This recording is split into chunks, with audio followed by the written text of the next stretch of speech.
श्रीमद् भगवद गीता का पाठ, फिर बाकी सारे हाजिरी लगाओ। हाँ जी। बोलो बांके बिहारी लाल की जय, मेरे सतगुरु जय। महाराज की जय। हरे कृष्ण कृष्ण कृष्ण हरे हरे, हरे राम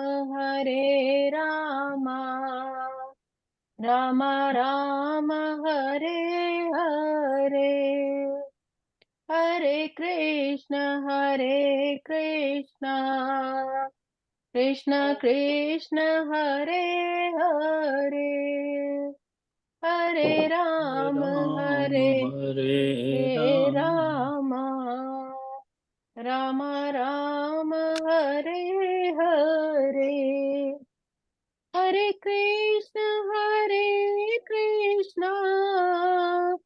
कृष्ण कृष्ण हरे हरे, हरे हरे राम राम हरे राम राम राम राम हरे हरे, हरे हरे कृष्ण कृष्ण हरे कृष्ण कृष्ण कृष्ण हरे कृष्ण हरे हरे, हरे हरे राम राम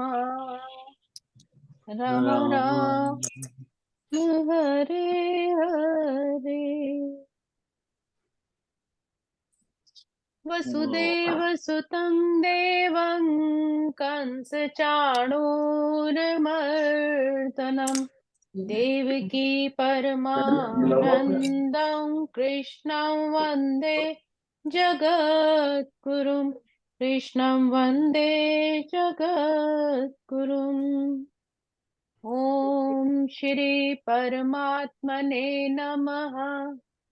श्रीमद्भगवत गीता अथ चतुर्थोऽध्यायः। हाँ जी बापू जी की प्यारी साथ संगत जी, हम चौथे अध्याय का श्रवण कर रहे थे, जिसके श्लोक हमने 13 तक श्रवण किए। थोड़ा सा सारांश लेते हुए आगे पढ़ेंगे, आगे श्रवण करेंगे। तो 13वें श्लोक में भगवान बता रहे हैं कि प्रकृति के तीनों गुण और उनसे संबंध कर्म के अनुसार मेरे द्वारा मानव समाज के 4 विभाग रचे गए हैं। यद्यपि मैं इस व्यवस्था का सृष्टा हूँ, किंतु तुम यह जान लो कि मैं इनमें भी अव्यय अकर्ता हूँ। मतलब कहने का भाव है कि भगवान ने प्रत्येक वस्तु बनाई है, वो प्रत्येक वस्तु के सृष्टा हैं। हर वस्तु उन्हीं से उत्पन्न हुई है, वही पालनहार है, और प्रलय के बाद भी वो वस्तु उसी में ही समा जाती है। तो भगवान ने मानव समाज को 4 भागों में विभाजित किया, जिसमें सर्वप्रथम बुद्धिमान मनुष्य का वर्ग आता है, जो सतोगुण होने के कारण ब्राह्मण कहलाते हैं, अर्थात ज्ञानी, महापुरुष, संत, महात्मा या प्रोफेसर, साइंटिस्ट, जो लोगों की भलाई के लिए अपने ज्ञान द्वारा उनका कल्याण करते हैं, उनको ब्राह्मण वर्ग कहा गया है। द्वितीय वर्ग प्रशासक वर्ग है, जिन्हें रजोगुण होने के कारण क्षत्रिय कहा गया है। जो देश की रक्षा करते हैं या जो समाज की रक्षा करते हैं, उन्हें क्षत्रिय वर्ग कहा गया है। वाणिक वर्ग या वैश्य वर्ग कहलाने वाले लोग रजो और तमोगुण से मिश्रित है। और शूद्र श्रमिक वर्ग जो तमोगुणी होते हैं।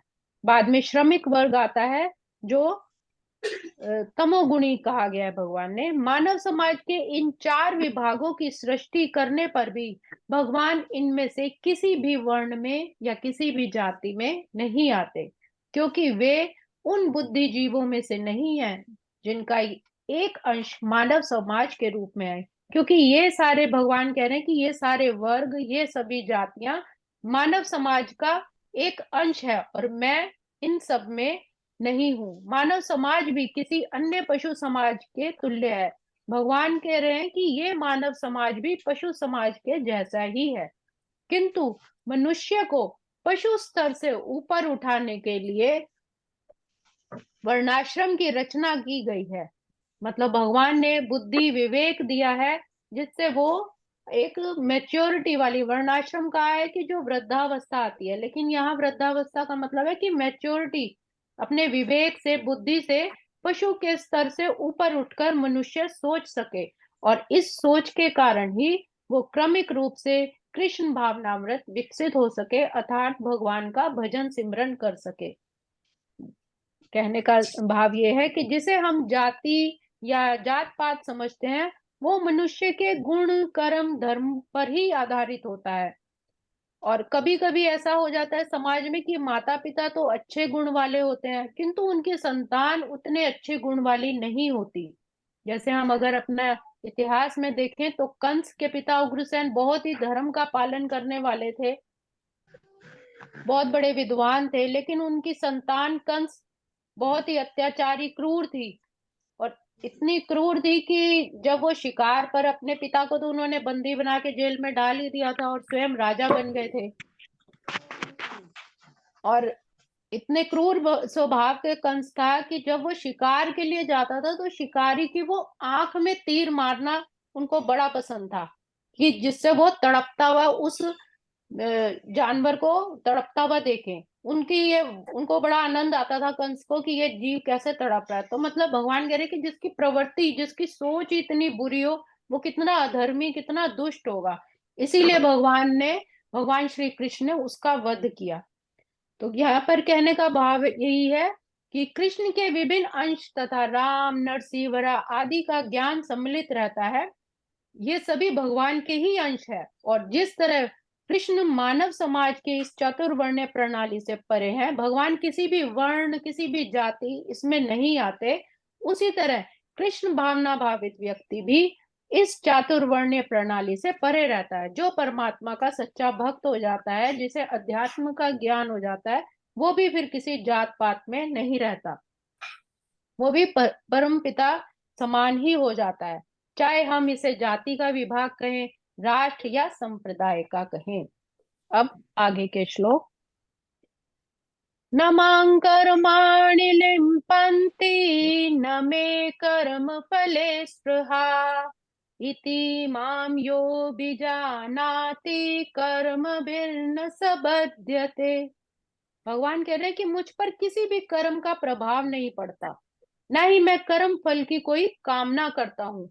जो मेरे इस संबंध में इस सत्य को जान जाता है, वह भी कर्मों के फल के पार्श्व में नहीं बनता। कहने का भाव है कि कर्म को पूरी लगन से करना, अपने धर्म का पालन करना, किंतु उसमें बंधना नहीं, फल के लिए परेशान नहीं होना। भगवान किसी भी कर्म फल की कामना से नहीं करते थे। भगवान कहते हैं कि जो इस बात को जान जाता है, वो भी फिर मेरे तुल्य ही हो जाता है, वह भी कर्म के फल के पाश में नहीं बनता। उदाहरण के लिए, किसी संस्थान का स्वामी, मतलब किसी फैक्ट्री का जो ओनर होता है, कर्मचारियों के अच्छे बुरे व्यवहार के लिए उत्तरदायी नहीं। अगर किसी फैक्ट्री में कोई काम करने वाला, उसका जो हेड है, उसका जो स्वामी है, और उसके नीचे जो स्टाफ काम करता है, कर्मचारी, अगर वो अच्छे व्यवहार कर रहे हैं या बुरा व्यवहार कर रहे हैं, तो वो अपने गुण कर्मों के कारण कर रहे हैं। इसके लिए वो संस्थान का स्वामी उत्तरदायी नहीं, कर्मचारी इसके लिए स्वयं उत्तरदायी होते हैं। जीवात्माएं अपने अपनी इंद्रिय तृप्ति के कार्य में लगी रहती है, किंतु ये कार्य भगवान द्वारा निर्देशित नहीं है। इंद्रिय तृप्ति की उत्तरोत्तर उन्नति के लिए जीवात्माएं इस संसार में कर्म में प्रवृत्त है और मृत्यु के बाद स्वर्ग सुख की कामना करती रहती है। स्वयं में पूर्ण होने के कारण भगवान को तथाकथित स्वर्ग सुख का कोई भी आकर्षण नहीं रहता, क्योंकि भगवान तो इन सब से परे हैं।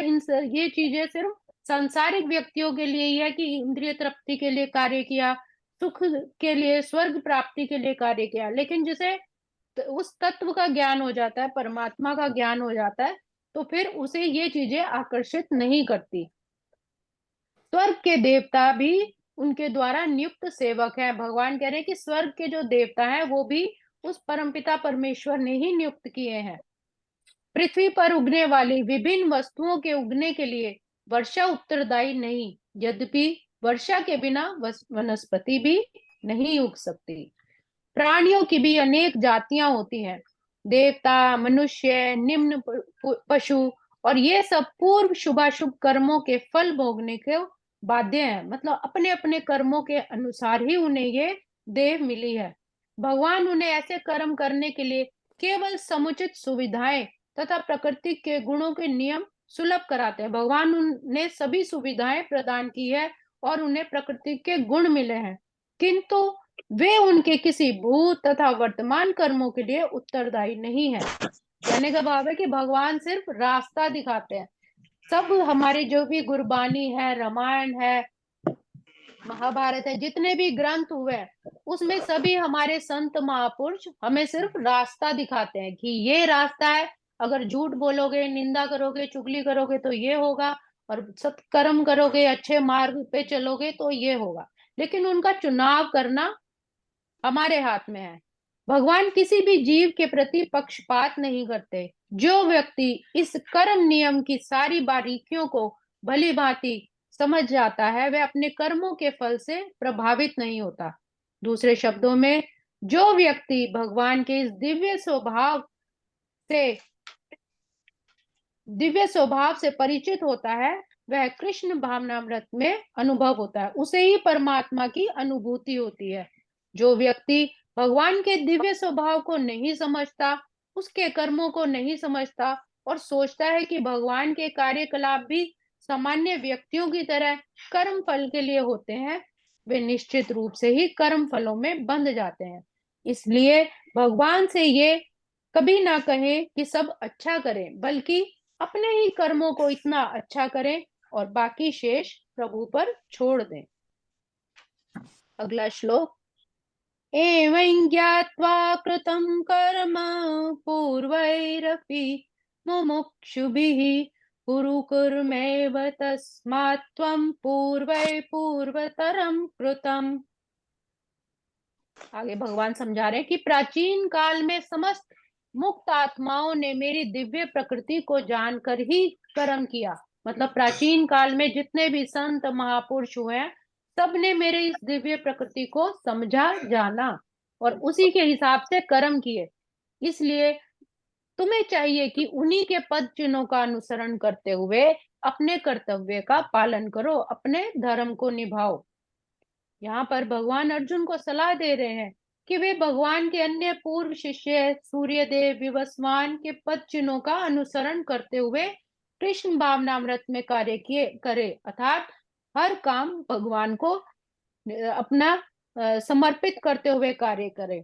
अतः वे उसे सूर्य देव के कार्यों के संपन्न करने के लिए आदेश देते हैं, जिसे सूर्य देव ने लाखों वर्ष पूर्व सीखा था। भगवान ने सबसे पहले सूर्य देव को जो कार्य दिया था, तो भगवान कह रहे हैं कि उसने अभी तक वो आदेश का पालन करते हैं। सूर्य देव ने लाखों वर्ष पूर्व ये सीखा था। तो ऐसे ही बहुत सारे भगवान के ऐसे शिष्य हुए हैं जिन्होंने मुक्त पुरुषों के रूप में अपने नियत कर्मों को संपन्न किया, निष्काम भाव से कर्म करते हुए मोक्ष को प्राप्त हुए, इसीलिए उनको मुमुक्षु कहा है। और इसीलिए भगवान अर्जुन को भी यही कह रहे हैं कि तुम जितने भी महापुरुष संत हुए हैं, जिन्होंने इस दिव्य ज्ञान को समझा है, तुम भी उन्हीं के पद चिन्हों का अनुसरण करो और अपने कर्तव्य का निर्वाह करो। आज हमने श्लोक 14 और 15 श्रवण किए। आगे के श्लोकों को हम कल श्रवण करेंगे। ओम श्री कृष्णार्पणमस्तु। हरे नमः, हरे नमः, हरे चली गई। नमः। धन्यवाद। गाओ थैंक यू, बहुत शानदार संगीता जी। गाओ जी गाओ। हाँ जी, ये हाँ भजन गा नागपाल के जी। फिर ये करते हैं संपन्न। हाँ एक मिनट संगीता को, कविता 2 मिनट इसके बाद सर पूछ लेना। हाँ जी डूबा संगीता कुछ डूबा पूछना चाहते हुआ हैं। भी तर जाएगा, मुख से राम राम राम राम गाए जा, मुख से राम राम राम राम गाए जा। बंदे डूबा हुआ भी तर जाएगा, तू तो डूबा हुआ भी तर जाएगा, मुख से राम राम राम राम गाए जा, मुख से राम राम राम राम गाए जा। पशु मर कर भी 100 काम आए, पशु मर कर भी 100 काम आए। तेरा तन भी भस्म हो जाए, तेरा तन भी भस्म हो जाए। तेरा नामो निशा मिट जाएगा, तेरा नामो निशा मिट जाएगा। मुख से राम राम राम राम गाए जा, तू तो डूबा हुआ भी तर जाएगा।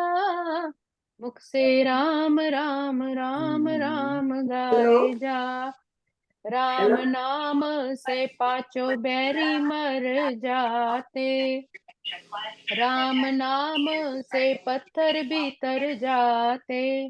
तू भी भव सागर तर जाएगा, तू भी भव सागर तर जाएगा। मुख से राम राम राम राम गाए जा, मुख से हरि हरि हरि नाम गाए जा। तू तो डूबा हुआ भी तर जाएगा, डूबा डूबा हुआ भी तर जाएगा। मुख से राम राम राम राम गाए जा, मुख से राम राम राम राम गाए जा। बाके बिहारी लाल की जय, मेरे जय। सदगुरु महाराज की जय। बहुत सुंदर, धन्यवाद संगीता। कविता को कोई कुछ पूछना था, कविता पूछो।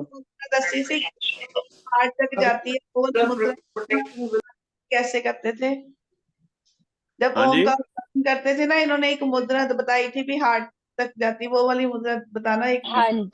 हाँ जी, वो हृदय मुद्रा होती है। आजकल जैसे ठंड का मौसम है तो ब्लड थिक हो जाता है, तो वो सभी को करनी चाहिए।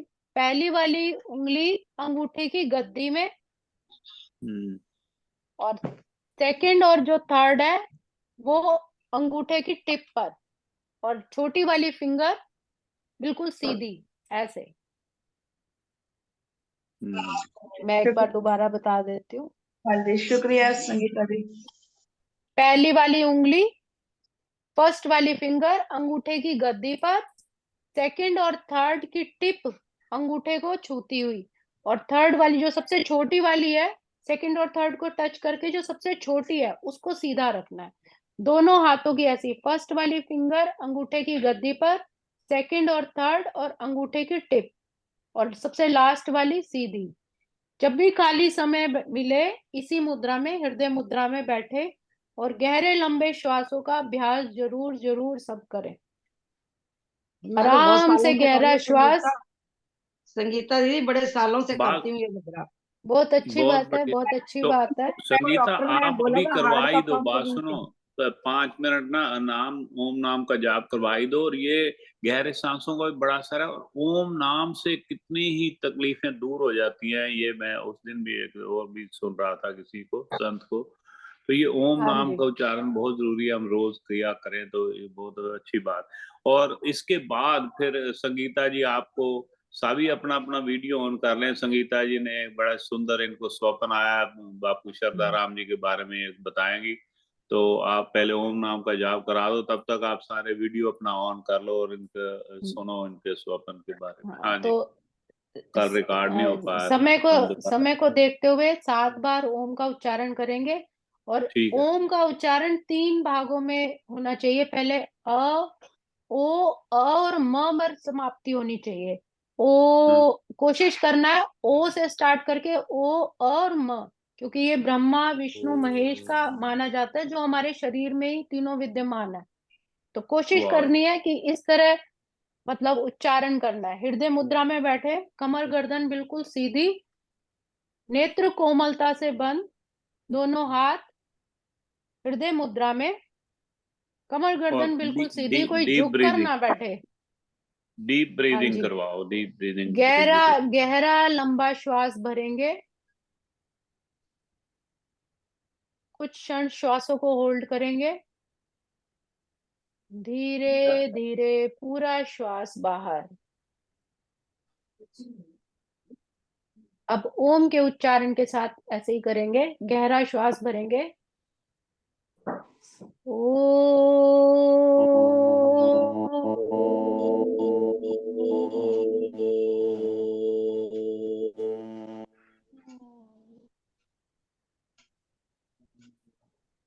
मग जो है आपके डायफ्राम से भी नीचे जाना चाहिए, नाभि तक उसको महसूस करेंगे। प्रयास जरूर करेंगे, गहरा लंबा श्वास।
अंतिम आवृत्ति।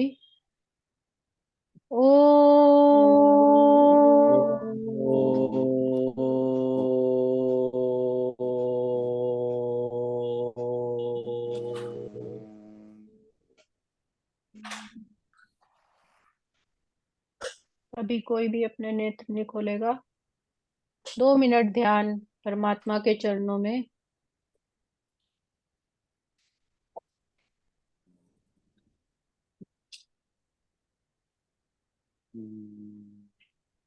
दोनों हाथों को आपस में रख लें, अध्यात्म ऊष्मा उत्पन्न करें। इसको अपने नेत्रों पर, मुखमंडल पर और संपूर्ण शरीर पर धारण करते हुए उस परम पिता का बहुत बहुत धन्यवाद। हे प्रभु, धन्यवाद। संगीता जी आपका भी धन्यवाद। और जैसे सर्दी आ भी रही है, बोल रहे हो भी ब्लड थोड़ा थिक हो जाता है, आप ना डेली ये टाइम फिक्स कर लो 7 बजे का। अगर आप नहीं हो गए तो मामा जी हैं, ये 7 बजे का इसी मुद्रा में हम करेंगे भैया। हाँ जी। और ये टाइम पहले 6:30 का था ना, अब 7 बजे का कर लेते हैं, क्योंकि सारी संगत भी होती है और सब करेंगे तो अच्छा रहेगा। और अगर कोई हाई ब्लड प्रेशर वाला है, हार्ट पेशेंट है, अगर उनसे नहीं ओम अगर उच्चारण ज्यादा लंबा नहीं खींच पाते तो वो गहरे लंबे श्वास का अभ्यास जरूर करें। डीप ब्रीथिंग, कुछ क्षण होल्ड करना है, फिर रिलैक्स। आप दिन में ये कितनी बार भी कर सकते हैं, जितना भी कर सकते हैं बहुत अच्छा है। बस पेट खाली होना चाहिए उस वक्त, क्योंकि हम थोड़ी देर से सत्संग कर ही रहे थे, हमारा एम्प्टी स्टमक है, तो पेट खाली होना जरूरी है गहरे लंबे श्वास में। खाना खाने से पहले आप कर सकते हैं, उसके बाद खाने का डाइजेशन अच्छा हो जाता है, या जब भी सुबह या शाम को सोने से पहले 3 टाइम्स भी कर लेंगे तब भी बहुत Yeah, he'll बेनिफिशियल be होता है। leaving shortly. When he leaves, call me. मामा जी वैसे ही बात है, 7 बजे ओम दा उच्चारण होया करेगा। ठीक है। मैं टाइमिंग ही फिक्स थोड़ा हो जाए ना, डिस्टर्ब थोड़ा हो इजी जाती हो हूँ। जाता है। नहीं आप नहीं होगे, मामा जी हैं, भैया है, मैं अच्छा, हूँ। सॉरी गुलाटी साहब, ਤੁਸੀਂ ਇੱਧਰ ਕਰ ਰਹੇ ਸੀ ਗੱਲ। ਅਨਮਿਊਟ ਕਰ ਲਓ। ਮੈਂ सोचा पहले किसी और पासे कर रहे ਸੀ, ਤਾਂ ਮੈਂ ਮਿਊਟ ਕਰ। ਅਨਮਿਊਟ ਕਰ ਲਓ ਜੇ ਸਾਡੇ ਨਾਲ ਗੱਲ ਕਰ ਲਿਓ। ਮੈਂ ਕਿਹਾ ਟਾਈਮਿੰਗ ਦਾ ਜਿਹੜਾ ਟਾਈਮ ਥੋੜਾ ਦੇ ਦਿੱਤਾ ਨਾ, तो ਉਹਦੇ ਨਾਲ ਥੋੜਾ ਹੋਰ ज्यादा तो ज्यादा संगति ਦਾ नहीं ਲਾਭ मामा ਲੈ जी मैसेज ਸਕੇਗੀ। पा देंगे साडो ਇਹਦਾ पक्का टाइम रखांगे ਹੁਣ मैं भी फ्री होगी मैं भी इस डेट का ध्यान रखूंगी और ਸਾਰੇ बहुत ਹੈਗੇ ਹੀ हाँ ਨੇ। जी हाँ जी, रा- कल गीता जयंती भी है। अगर कल हाँ गीता कल जयंती गीता भी जयंती है। थी। आज भी है, आज भी कह रहे आ- हैं। आज आज कल तो नहीं पता, कल 23 एकादशी कल के 23 है ना, कह रहे 23 हैं। तारीख को सवेरे 11 बजे कोशिश करना भी सारे आप जो इंडिया में हैं वो तो जुड़ जाएं। और कहो तो मुझे कह रहे थे उनके महाराज जी के सेवक भी लिंक भेज देंगे। तो मैंने कहा यहाँ तो 12:30 बज जाएंगे उस वक्त, पता नहीं अमेरिका से तो कोई जुड़ पाएगा कि नहीं। अगर आप नहीं, लोगों ने हम जुड़ना शाम हो को इसी टाइम कर लेंगे। शाम को इसी तो टाइम 11 सब। बजे, दिन में 11 बजे अगर आपने जुड़ना होगा तो मैं लिंक आपको भेज हाँ सकता जी, हूँ वहां से लिंक मंगवा। सेंड ठीक, कर देना जिसके पास होगा टाइम वो जुड़ टाइम जाएगा। वो जुड़ जाएगा। बाकी ठीक है हम मैं जूम सत्संग में भी सब एक एक बारी, मतलब जो भी भगवान की, कृष्ण भगवान की कोई चर्चा करना चाहे, कोई भजन सुनाना चाहे, और गीता की एक एक शिक्षा, मैं संगत से ये रिक्वेस्ट करूंगी कि भगवत गीता की एक एक शिक्षा जरूर सब बताएं कि भगवत गीता हमें ये सिखाती है, ये सिखाती है, ताकि जितने अध्याय पढ़े मुझे भी पता चले कि किसी ने कुछ समझा है, कुछ सीखा है कि नहीं। मैं ये देखो मेरे हाथ में गीता, मैंने तो आज समझी थी ये गीता तो फिर जयंती के होमवर्क हो गया दिन। हमारा। अब मैं तो संगीता बहुत जी एक क्या बापू एक शदाराम एक जी की शिक्षा, कर दो। मतलब इस अध्याय से हमें ये सीखने के लिए हाँ, मिलता है, इस अध्याय से ये, तो एक एक, कम से कम एक एक चीज भी हम पकड़ेंगे तो शायद हम सुधर जाए। तो मेन तो वही चलो है कि जो भी वाणी है, हर एक वही चीजें हैं सब, लेकिन एक एक शिक्षा सभी कोशिश करें कि ये अध्याय से हमें ये चीज सीखने के लिए मिली, ये अध्याय से ये चीज, तो वो सभी के लिए अच्छा होगा।